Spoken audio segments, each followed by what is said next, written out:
y otros que van a estar destinados a lo que es la secreción de sustancias, como son los túbulos. ¿De acuerdo? Una vez que se realizan estas dos actividades, recién tenemos nosotros el producto final, que se llama orina. Cuando solamente actúa el corpúsculo renal, estaremos hablando de un ultrafiltrado, que es básicamente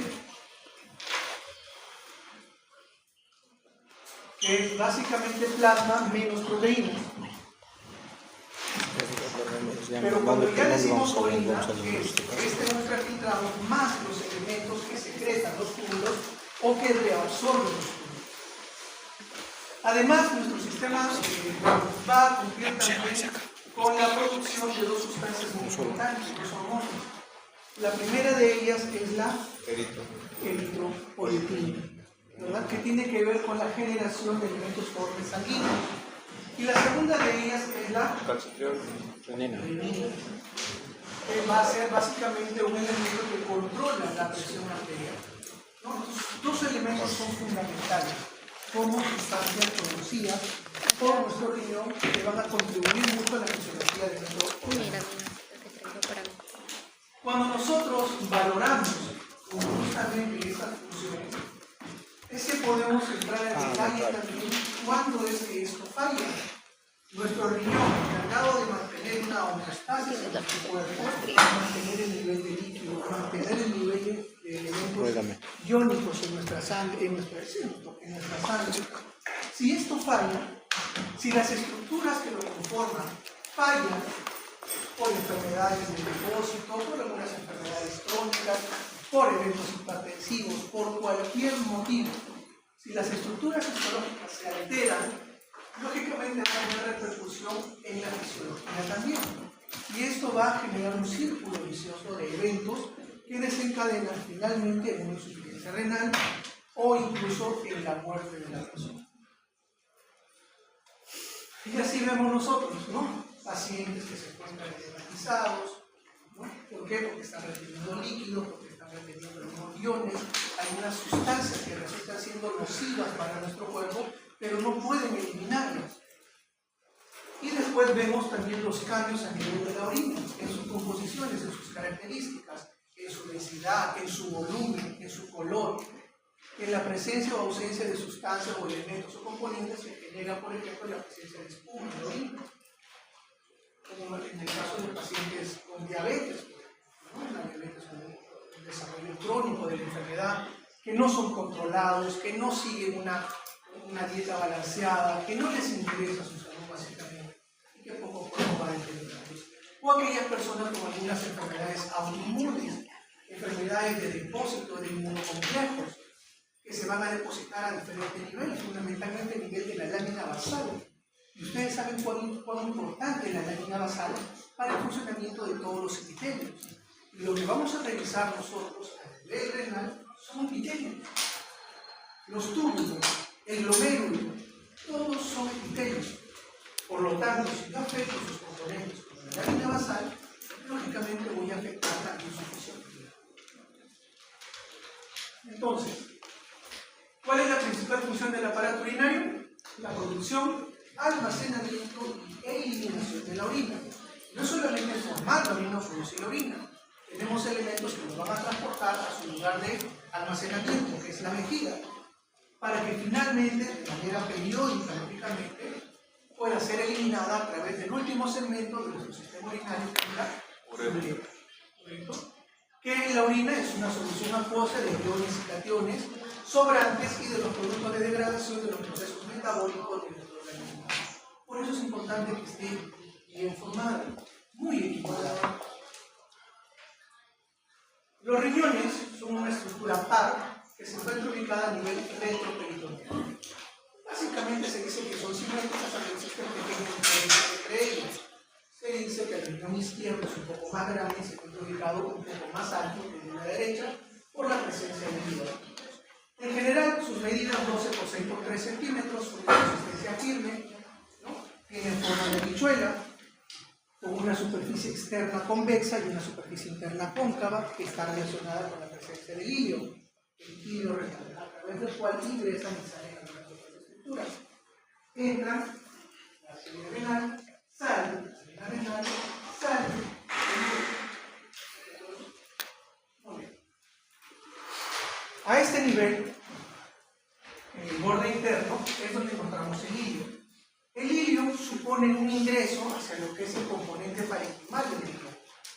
Ese hueco, por decirlo de alguna manera, ese espacio, se conoce como seno renal. Pero no es un seno que está vacío, es un seno que está lleno de grasa, de tejido adiposo. ¿Por qué? Porque es el tejido más conveniente para proteger los órganos o elementos de importancia. Por eso es que también en su ubicación retroperitoneal, los riñones están cubiertos por grasa perirenal. Además, adelante, están envueltos por una estructura capsular. La cápsula renal es básicamente el tejido conectivo denso, colágenoso también, con fibras elásticas. Pero es fácilmente, se retira fácilmente del riñón. La superficie renal suele ser una superficie lisa y brillante, de un color rojo vinoso. Son características normales. Y aquí tenemos, este es un esquema más o menos de lo que hemos venido describiendo. Si nosotros hacemos un corte longitudinal del riñón, ya encontramos nosotros el parénquima renal. Y el parénquima renal va a estar dividido fundamentalmente en dos estructuras básicas: la corteza y la médula. En la corteza encontraremos nosotros microscópicamente los corpúsculos renales, fundamentalmente, hay otras estructuras tubulares también, en donde se va a llevar a cabo la filtración. Y en la médula vamos a ver las porciones terminales de todo lo que es el sistema de fluidos. Entre ellos, entre cada pirámide de Malpighi, pirámide medular o pirámide renal, va a existir también un espacio de proyección de la corteza hacia la médula, que es las columnas de Malpighi. Muy bien. ¿Qué más vamos a encontrar acá? Que esta pirámide tiene una base dirigida hacia la corteza y un vértice dirigido hacia la parte central del riñón. Esto es conocido como la papila renal, estructura la cual van a desembocar un promedio de 20 conductos, los conductos de Peyronie, que son fundamentalmente la parte final de los conductos colectores, a través del cual ya sale o se elimina la orina desde la papila, llegando a lo que son los cálices menores. Los cálices menores, 2 a 3 de ellos se van a reunir y van a formar un cáliz mayor. 3 a 4 cálices mayores se reúnen y forman la perirenal, que a manera de embudo va a disminuir su tamaño y va a formar finalmente el ureter. ¿Correcto?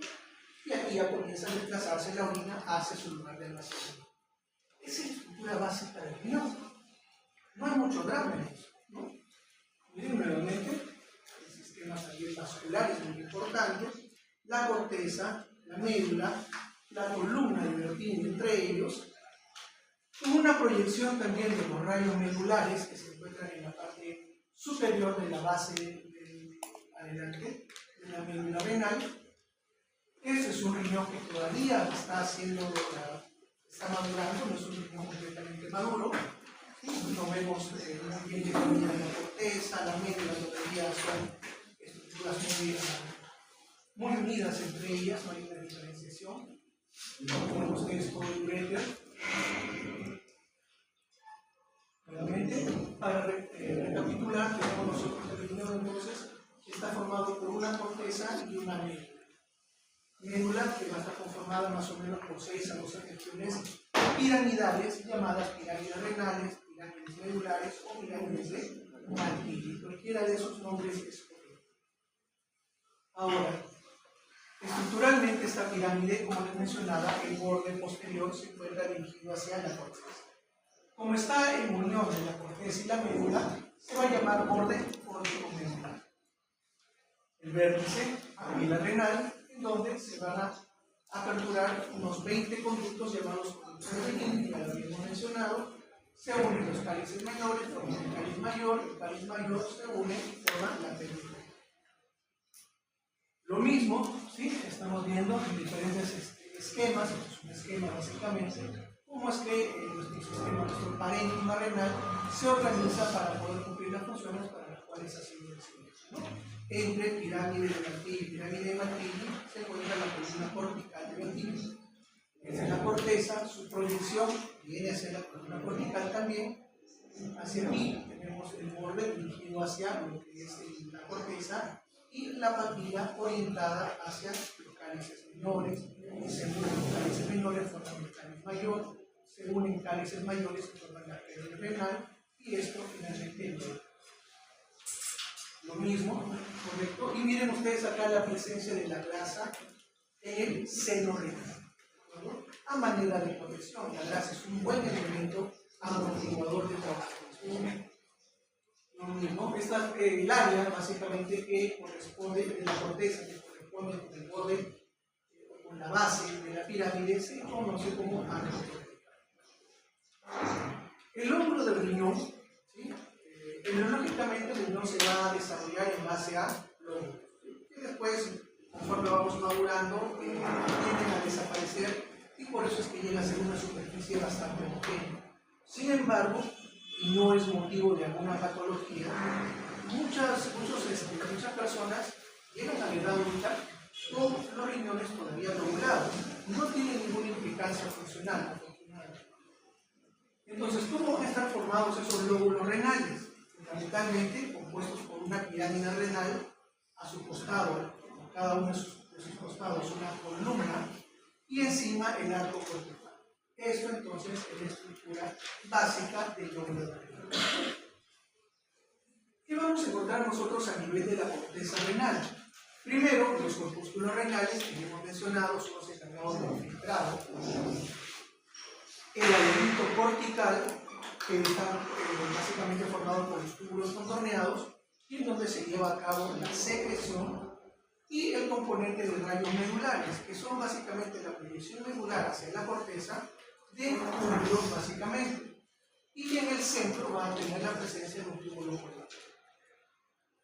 Nuevamente, entonces, ¿qué tenemos acá? Miren, ya estamos esquematizando acá más o menos cómo va a estar distribuido todas las estructuras de infiltración y de secreción.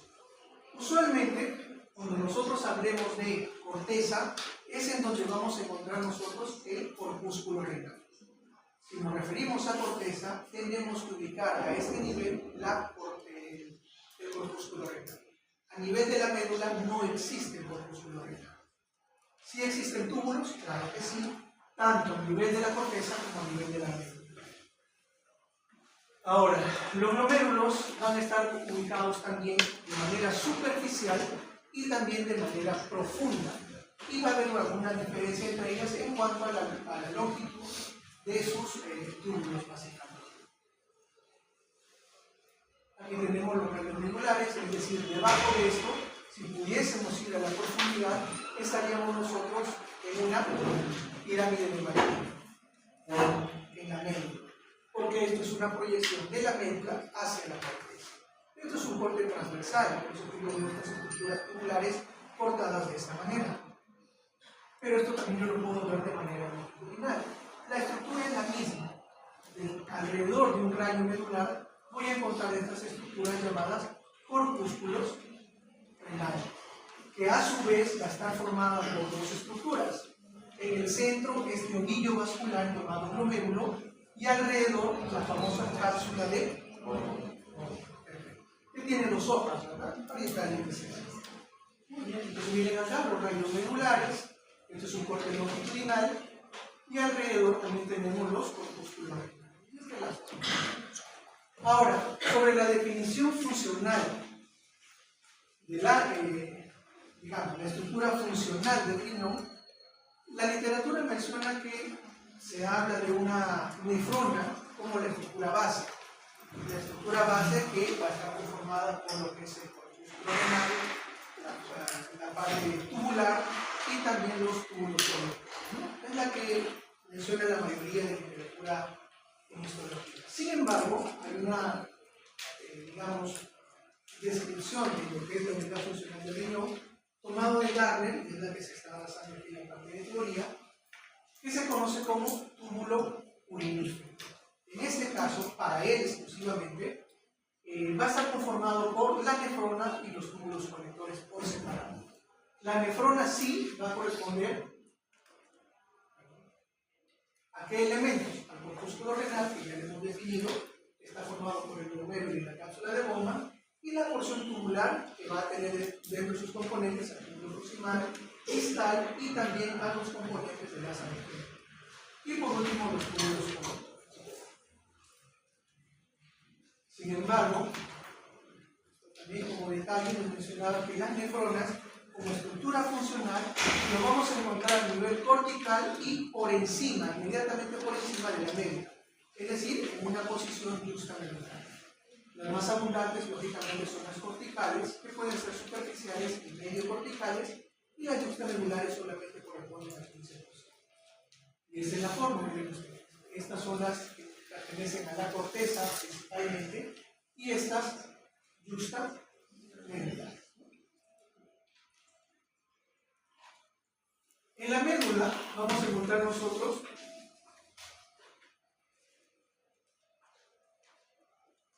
que también va a tener una diferenciación entre ellos. Primero, esquemáticamente tenemos aquí la corteza, en la cual encontramos exclusivamente la presencia de los músculos renales. En la médula vemos que no existe nada de ello, solamente el componente tubular. Y acá vemos también lo que corresponde a la parte superficial de la corteza y a la porción juxtamedular. Ahora, nos vamos a la médula. La médula también hemos mencionado que tiene el componente tubular principalmente. ¿Cómo vamos a poder nosotros diferenciar histológicamente si estamos en una médula externa o una médula interna? Por la histología de los túbulos que lo conforman. ¿Qué tenemos acá? Como elementos, el túbulo colector y también tanto porción ascendente como descendente, delgada y gruesa de la sabequera. Es decir, vamos a tener estructuras bastante finas conformadas por 2 o 3 células, una pared bastante delgada que muchas veces parece incluso endotelio, ¿no? Y otra estructura que es bastante tubular, con una cruz definida, que es una característica fundamental del túbulo colector. Pero vemos algo muy importante también, esquemáticamente. Miren ustedes el túbulo colector. ¿Qué es lo que sucede esquemáticamente? El túbulo colector aumenta su diámetro conforme vamos profundizando hacia la médula. ¿Por qué? ¿Qué dice su nombre? Colector. Es decir, que va a ir recibiendo el líquido, la orina, de diversos medios o de diversas partes. Por lo tanto, el caudal que va a manejar conforme va llegando hacia la parte más profunda de la médula y hacia la papila es mayor.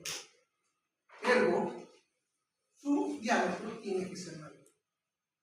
Entonces vamos a ir viendo, cuando nos desplacemos hacia la profundidad, cuando vayamos dirigiendo hacia la papila, que este túbulo contorneado va a tener una luz mucho más amplia.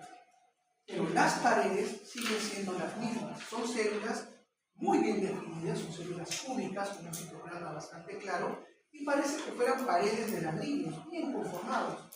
Mientras que las asas de Henle o los otros túbulos incluso no tienen esas características. Eso nos puede ayudar a diferenciar. ¿Qué tenemos entonces? Una zona externa y una zona interna, ¿no? Y en la zona externa, la banda externa y la banda interna, que, como les menciono, la diferencia básica entre ellos es las características de los túbulos que lo conforman. Otra cosa, antes de pasar. ¿Cómo diferencio yo si estoy en corteza o médula? Histológicamente. Lo principal, la presencia de los corpúsculos, ¿verdad? Si hay corpúsculo, estoy en corteza, no hay duda.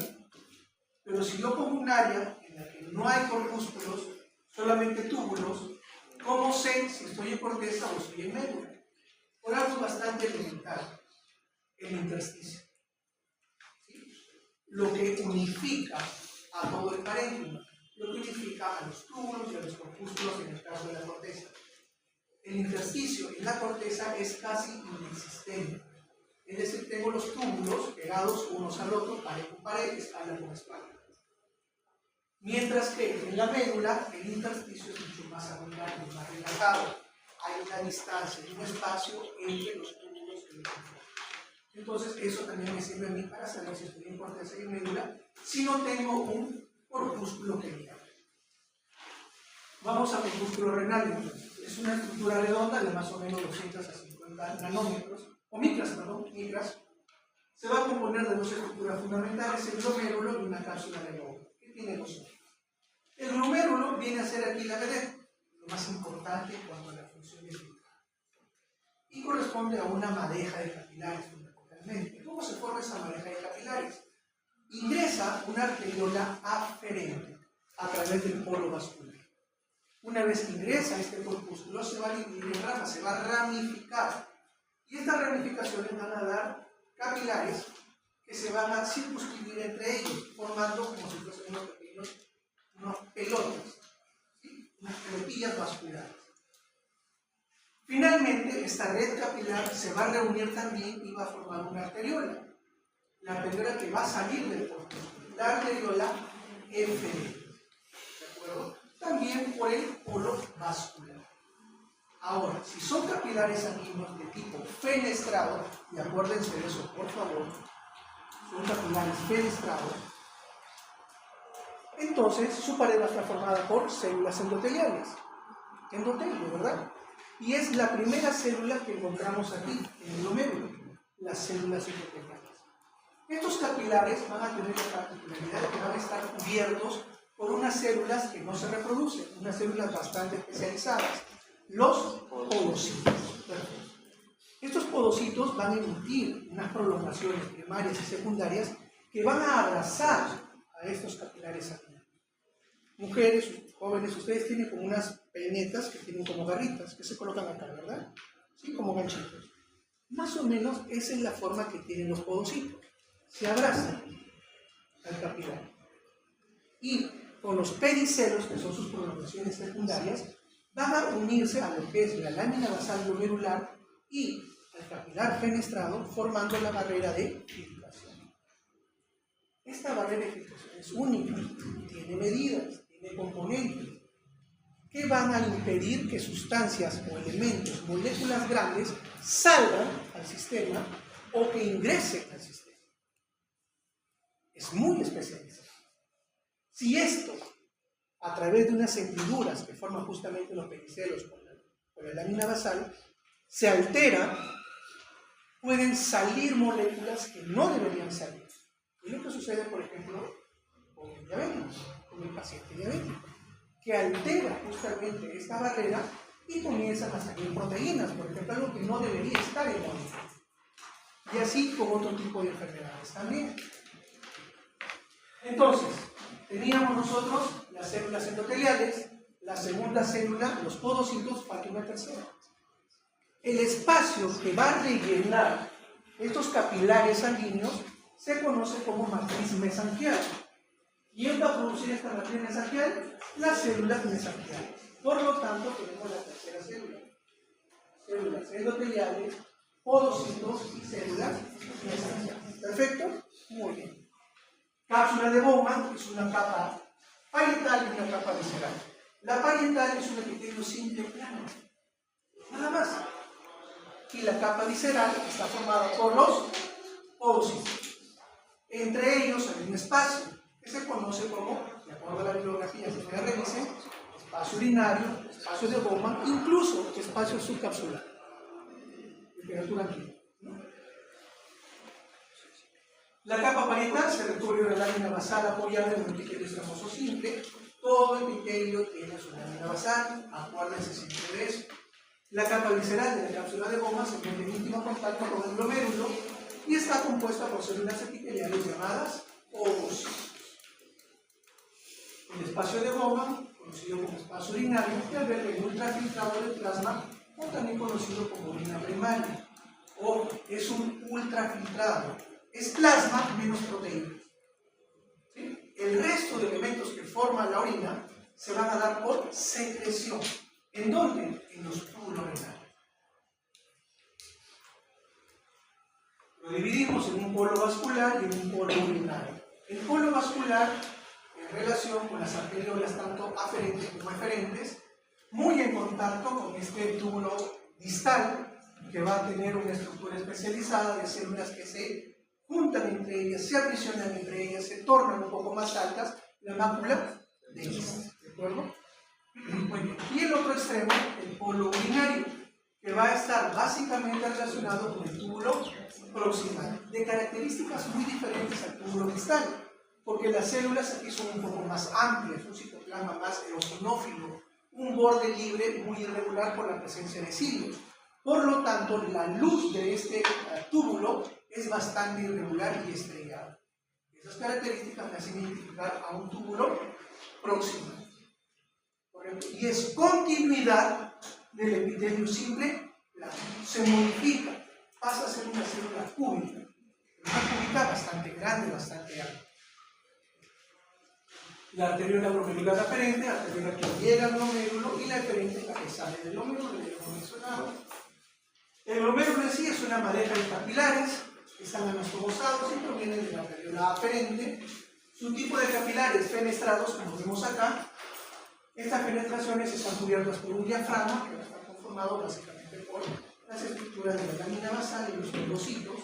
Y estos poros tienen un diámetro entre 70 y 90 nanómetros. Por eso es que no toda sustancia o todo elemento va a pasar por ahí. El glomérulo se comprende dos componentes fundamentales, los capilares y el mesanquio. El mesanquio, formado por las células mesanquiales, que van a producir una matriz mesanquial que va a ser rica en colágeno, fundamentalmente entre 406, fibras elásticas también, entre otras cosas. Los capilares. La superficie de la célula endotelial lleva una carga negativa debido a la presencia de proteínas poliamiónicas llamada podocalicia. Jóvenes, para teoría, se lo tienen que aprender. ¿Sí?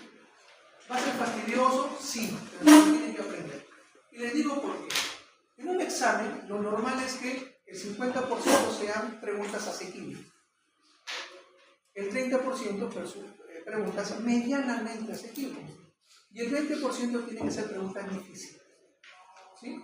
Generalmente, en el rubro de preguntas difíciles, aunque no lo sean, se colocan estas: proteínas, genes. ¿Por qué? Porque ustedes no lo ven. Sencillamente por eso. Entonces, por favor, la lectura que ustedes hagan, la revisión bibliográfica que ustedes hagan, háganla completa. La importancia de las proteínas que participan en estas estructuras es vital. Que ustedes las conozcan, porque van a tener especialidades de medicina interna, de infectología, de reumatología. Un inmunólogo sale de acá. Lo van a tener que manejar sí o sí. Es vital, tienen que conocer. Y más aún, para que no te engañen sencillamente y para que tú sepas qué examen pedir y no estés pidiendo tonterías a un paciente que no tiene recursos, y tú tienes que ser bastante preciso. ¿Sí? Por eso estudiamos. Las células endoteliales sintetizan óxido nítrico, que es un vasodilatador, y la endotelina 1, que es un vasoconstrictor. ¿Qué me dice esto? Que este sistema me permite a mí regular la vasodilatación o la vasoconstricción para modular el filtrado glomerular. Miren cuán importante es. Pequeños datos, pequeñas cosas que suceden en nuestro organismo, pero que son determinantes para un buen funcionamiento. El endotelio fenestrado reviste los capilares glomerulares. Estos poros tienen un diámetro entre 70 a 90 nanómetros. Y miren esto, estos son los porocitos. Es lo que yo les decía, esos famosos ganchos como tenazas, con sus prolongaciones primarias y secundarias llamadas pericelios. Estos pericelos son los que se van a apoyar en la lámina basal, como ustedes lo ven acá. El celeste y la lámina basal se apoyan ahí y dejan unas hendiduras. Por estas hendiduras llegan a pasar algunos elementos que tienen las características para poder pasar por ahí, está permitido su pasaje. Moléculas más grandes no van a pasar, tienen que ser retenidas en el mecanismo porque son vitales para su funcionamiento. La lámina basal, acá también es un poquito para fastidiar un poco, ¿no? La lámina basal es producida por los porocitos y por las células endoteliales. Es una mezcla de dos células que van a producir esta lámina basal, que están en contacto. Esta lámina basal va a tener tres capas. Una lámina rara, tanto externa como interna, y al medio una lámina densa. ¿Qué va a tener cada una de estas láminas? Acá lo tenemos descrito. La lámina rara externa es la que va a estar en contacto con ¿quién? Con los porocitos. Acuérdense esos datos. ¿Qué vamos a encontrar acá? Laminina, fibronectina, proteoglucanos, que son ricos en el paransulfato y tienen una carga negativa. La lámina densa, colágeno, de tipo 4, con sus variantes, y la lámina rara interna, que está en contacto con el endotelio. Recuerden esos datos. También está formado por laminina, fibronectina, proteoglucanos, ricos en el paransulfato y tienen carga negativa. ¿Por qué es importante la carga negativa? Acuérdense ustedes que nuestro organismo tiende a ahorrar energía. Si yo utilizo las cargas justamente para que los iones o cualquier otro elemento cargado también eléctricamente, ¿no? La posición de sus iones, de sus electrones, va a facilitar que yo pueda repeler esta sustancia o este elemento o intercambiar con él. Para eso se utilizan estas cargas eléctricas. Por eso se utiliza esta, la carga negativa, para poder ahorrar energía en nuestro organismo. La capa visceral de la cápsula de Bowman está formada por los podocitos, son las células más grandes en el glomérulo, de hecho en una lámina histológica pueden ser visualizados fácilmente, están en el exterior de la pared capilar glomerular, produce el factor de crecimiento endotelial vascular, induce la fenestra y aumenta la permeabilidad de las células endoteliales. Muy complejo lo que hacen los podocitos, ¿no? Además de esto, también los podocitos usualmente tienen ¿qué es lo que vamos a encontrar acá? Que los podocitos tienen dos tipos de prolongaciones citoplasmáticas, las primarias o mayores y las secundarias conocidas como pericelos, que son fundamentalmente las estructuras que entran en contacto con la lámina basal y forman la barrera de filtración. ¿De acuerdo? No es todo el podocito que forma la barrera. Los pedicelos son la estructura clave en este momento. Los pedicelos tienen un glucocálix compuesto por cianoproteínas, dentro de ellas la podocalixina y la podoimina de carga negativa. Nuevamente la carga negativa. Está unida a una enzima, a una esrina, y a la actina del citoesqueleto. Miren ustedes qué importante. Está unida a la actina del citoesqueleto, es decir, va a provocar una contracción. ¿Sí? Va a provocar una contracción a través de un factor no regulador del intercambiador sodio-hidrógeno, conocido como NHRF2, ¿no? Eso se lo aprende. El espacio, dice, entre los pedicelos recibe el nombre de hendiduras, ¿no? Y estos son justamente, miren, cada uno de ellos es un pedicelo. Cuando se analiza microscópicamente con un microscopio electrónico de barrido, se puede apreciar esto. Los pedicelos están dispuestos entre ellos, dejando un espacio, ¿no?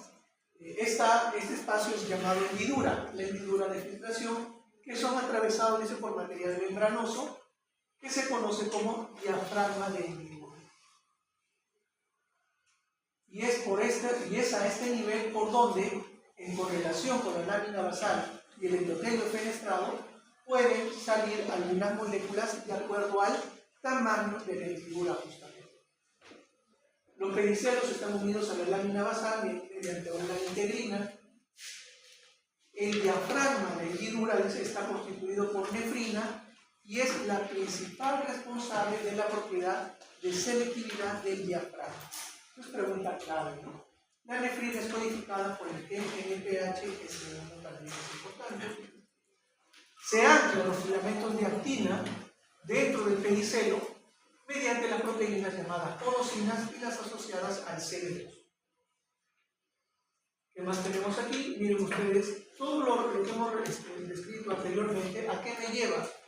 A que las moléculas menores de 3.5 nanómetros y carga positiva o neutra se van a filtrar con mayor facilidad. ¿Qué otro dato más? La albúmina, que mide más o menos 3.6 nanómetros y es aniónica y mal filtrado, la lámina densa atrapa moléculas de más de 69.000 daltons o 69 kilodaltons, aproximadamente 10 nanómetros, y las láminas raras impiden el paso de moléculas con carga negativa. ¿Por qué? Porque se van a repeler simplemente. Cargas iguales se repelen. Entonces no trabajo más de lo debido, no gasto más energía de lo debido, utilizo solamente mi carga negativa. Dice, si las moléculas miden menos de 1.8 nanómetros y no tienen carga negativa, pueden pasar los poros del diafragma de la hendidura. Si no tienen carga negativa, ¿qué van a hacer? O neutros o positivos. Por eso es que lo atraen fácilmente y el otro no se incomoda tampoco al pasar. El líquido que entra en el espacio de goma se llama ultrafiltrado glomerular. Ojo con ello. Algunos lo llaman, y hemos puesto ahí en la diapositiva, que le conocen como orina primaria, pero en verdad es un ultrafiltrado, ¿de acuerdo? Ultrafiltrado glomerular. Vámonos ahora al mesangio.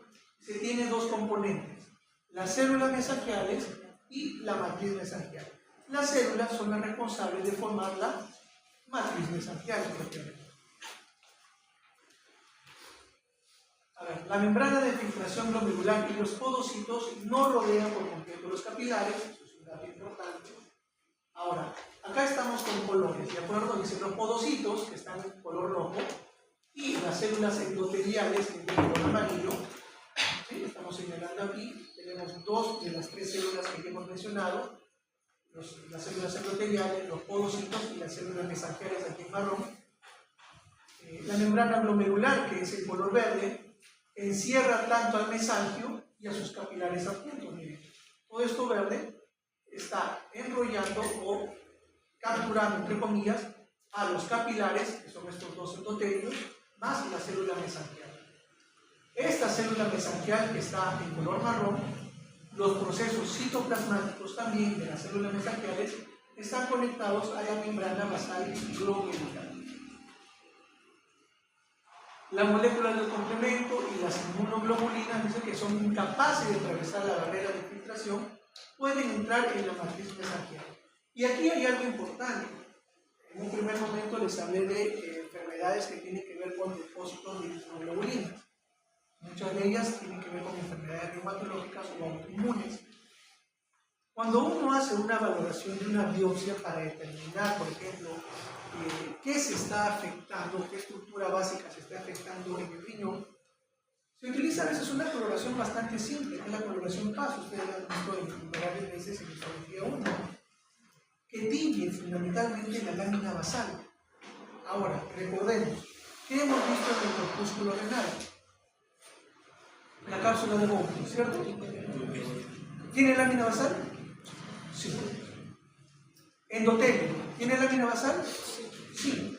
Los podocitos, en contacto con las células mesangiales, ¿forman lámina basal? Sí. El mesangio, la matriz mesangial, también responde como una lámina basal. Ahora, alrededor del corpúsculo renal, ¿qué tengo? Túbulos. ¿Los túbulos están revestidos por epitelio o no? Si tienen epitelio, ¿qué deben tener? Lámina basal. ¿Qué quiero decir con esto?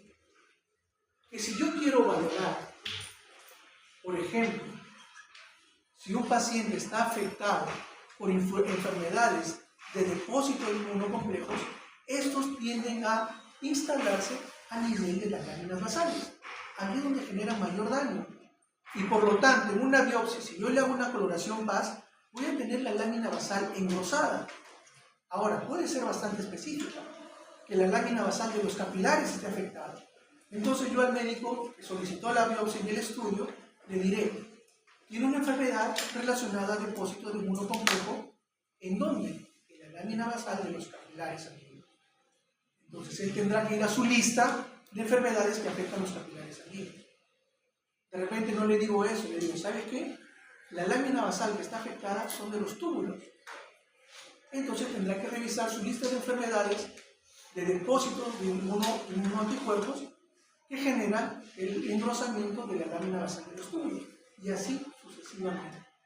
Entonces, es muy importante que nosotros entendamos cómo es que se forman todas estas estructuras para tener también una noción de qué es lo que puede estar afectando. Y si nosotros sabemos qué estructura fundamental se ve afectada, podemos llegar o acercarnos a un diagnóstico mucho más certero para beneficio del paciente. La acumulación de complejos de inmunoglobulinas en la matriz induce la producción de citocinas por las células mesangiales, lo que activa una respuesta inmunitaria que lleva a la oclusión del glomérulo. Si se ocluye el glomérulo, lógicamente estamos quitándole el potencial ¿de qué? De filtración. Si el glomérulo no filtra, ¿qué sucede con los elementos que deben ser eliminados? Se acumulan en tu cuerpo. Por lo tanto, voy a tener una manifestación clínica de una enfermedad. Eso es lo que sucede. Por eso es grave que esto no podamos visualizarlo, no podamos entenderlo, porque no lo vamos a poder tratar. Siempre decían mis maestros, si no lo has leído, si no lo has estudiado, la enfermedad te va a estar saludando, te va a pasar la voz y tú no la vas a reconocer. Y no vas a llegar al diagnóstico.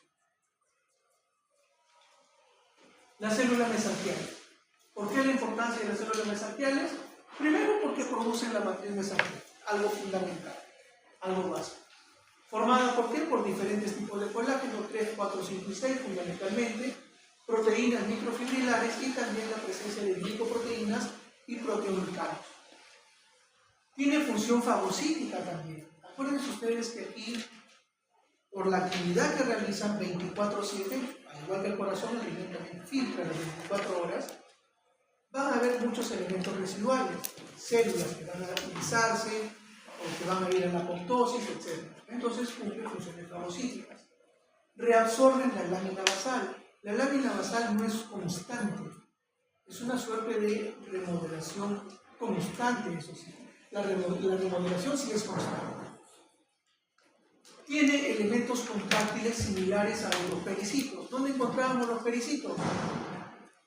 ¿Recuerden ustedes? En los capilares, justamente. Y eran células muy importantes para los capilares. Igual aquí. Tienen también elementos contráctiles en su citoplasma similares a los pericitos. Tienen receptores de angiotensina 2, por lo tanto, tienen un compromiso de vasoconstricción. Tienden a ser el soporte físico de esta malla, de esta estructura vascular, de este penacho, como se le llama, a la estructura capilar del glomérulo. Por último, secretan sustancias con actividad biológica como prostaglandinas y endotelinas. Las endotelinas inducen la construcción de las arteriolas glomerulares aferentes y eferentes. Disminuyen el flujo de sangre, por lo tanto disminuyen el filtrado glomerular. Algunos detalles más en relación a la presencia de células capilares, células mesangiales y ovocitos. Las células mesangiales producen una matriz mesangial. Es básicamente un resumen de lo que hemos ido viendo. ¿Qué contiene? Fibronectina, colágenos, la endotelina produce la vasoconstricción de las arteriolas glomerulares aferentes y eferentes, y las concentraciones de endotelina aumentan en las glomerulopatinas, ¿no? Nuevamente, alguna patología que tenga que ver con alteración de los glomérulos va a terminar afectando también el sistema de vasodilatación o vasoconstricción, originando fallas en el filtrado glomerular. Los elementos más, las proteínas contráctiles del citoesqueleto, y se modifican el flujo de sangre a través de los capilares glomerulares mediante la contracción de células mesangiales.